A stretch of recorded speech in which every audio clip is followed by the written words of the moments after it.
देश का एक आम नागरिक हर दिन सुबह 6 बजे उठता है, लोकल पकड़ता है, 10-10 घंटे काम करता है, फिर रात में जब वो बंदा घर आके टीवी देखता है तो उसे सुनने को बस एक ही चीज मिलता है कि देश तरक्की कर रहा है। आजकल टीवी न्यूज देख के लगता है जैसे भारत में सिर्फ 3 टॉपिक्स रह गए हैं, हिंदू, मुस्लिम, पाकिस्तान और बॉलीवुड। आज के टाइम पे हर न्यूज चैनल पे टीआरपी के लिए रेस चल रहा है। किसी न्यूज एंकर के हाथ में कॉन्स्टिट्यूशन नहीं बल्कि रिमोट कंट्रोल है। और वो रिमोट कंट्रोल किसके हाथ में है? भाई जिसका मीडिया, उसका नैरेटिव। और मीडिया आज किसके साथ है? आप बोलोगे ऑब्वियसली सरकार के साथ है, लेकिन गाइस ये सच नहीं है। आज मीडिया उनके साथ है जिसका पैसा सिस्टम चला रहा है। और सिस्टम किसके पैसों से चल रहा है? अडानी, अंबानी और उनकी गोद में बैठी सरकार। नहीं समझे? थोड़ा और आसान बनाता हूँ। क्या आपको लगता है कि देश में असली पावर सरकार के पास है? तो भाई थोड़ा दिमाग खोल के सुनो। ये देश पीएमओ से नहीं बल्कि बिलियनर्स के रिमोट कंट्रोल सरकार से चल रहा है। आज के टाइम पे पॉलिटिक्स सिर्फ एक तमाशा बन चुकी है, लेकिन असली खेल पैसा और पावर का है। और ये गेम खेल रहे हैं वही लोग जिनके पास आज अरबों रुपया है। जब अडानी का लोन माफ होता है, पूरी न्यूज इंडस्ट्री चुप्पी साध लेती है, लेकिन एक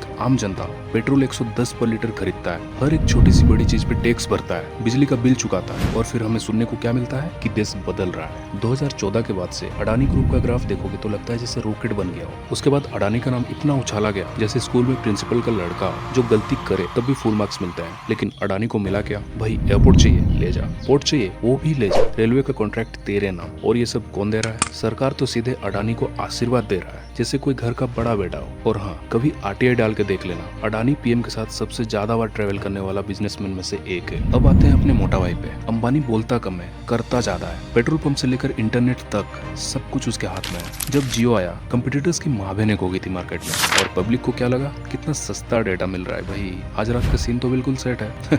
अरे पागल, सस्ता डेटा दे के हमारा अटेंशन खरीद लिया है उसने। एक तरफ गरीब राशन के लिए लाइन में खड़ा है और दूसरी तरफ एक आदमी 7 एयरपोर्ट एक साथ डकार जाता है और सरकार ताली बजाती है। इस सज्जन को क्या तकलीफ है भाई?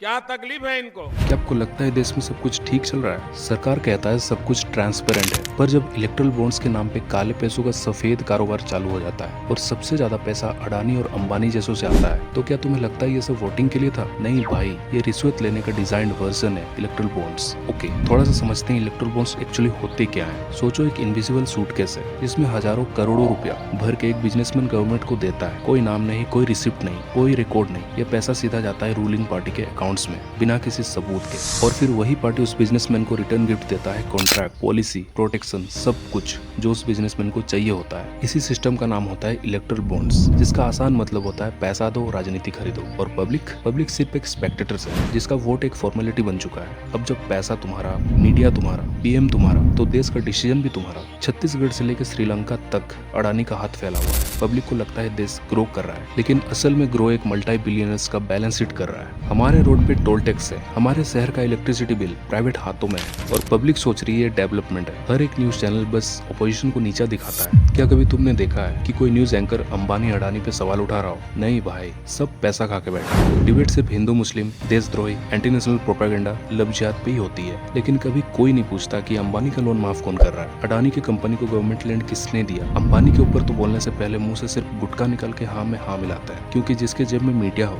उसके खिलाफ आवाज उठती ही नहीं।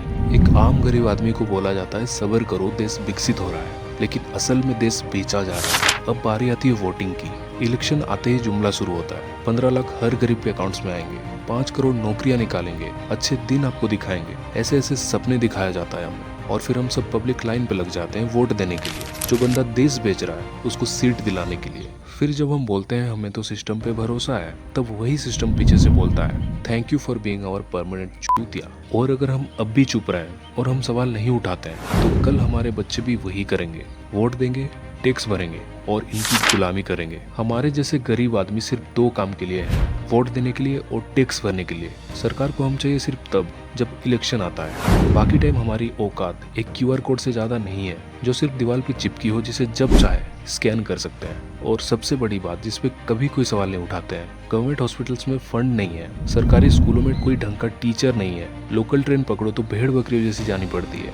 पर अडानी के पास 7 एयरपोर्ट्स, अंबानी के पास टेलीकॉम कंपनी का मोनोपोली, और हमारे पास क्या है? ईएमआई का स्ट्रेस, जॉब इनसिक्योरिटी और एक बढ़िया सी सरकारी भाषण। एक जमाना था जब घूस चुपके से दी जाती थी किसी पॉलिटिकल पार्टी को, लेकिन आज इलेक्ट्रल बॉन्ड के नाम पे लीगलाइज कर दिया गया है। मीडिया का असल काम होता है पब्लिक को सच दिखाना, लेकिन वो अब खुद पेट भराई में लगा हुआ भूखा कुत्ता सत्ता बन चुका है। अडानी ने एनडीटीवी तक खरीद लिया है और उस दिन से एनडीटीवी का एंकर रवीश कुमार रिजाइन कर देता है, क्योंकि जिसमें रवीश कुमार जैसे एंकर सिस्टम के खिलाफ बोलते आए थे, उसी सिस्टम का सबसे बड़ा खरीदार बन गया मिस्टर गौतम अडानी। गाइस, एक चीज हमेशा याद रखना, नाम बदलते हैं, कुर्सियां बदलती है, लेकिन देश का सिस्टम वही रहता है, जिसमें बिकता सब कुछ है, बस आवाज नहीं।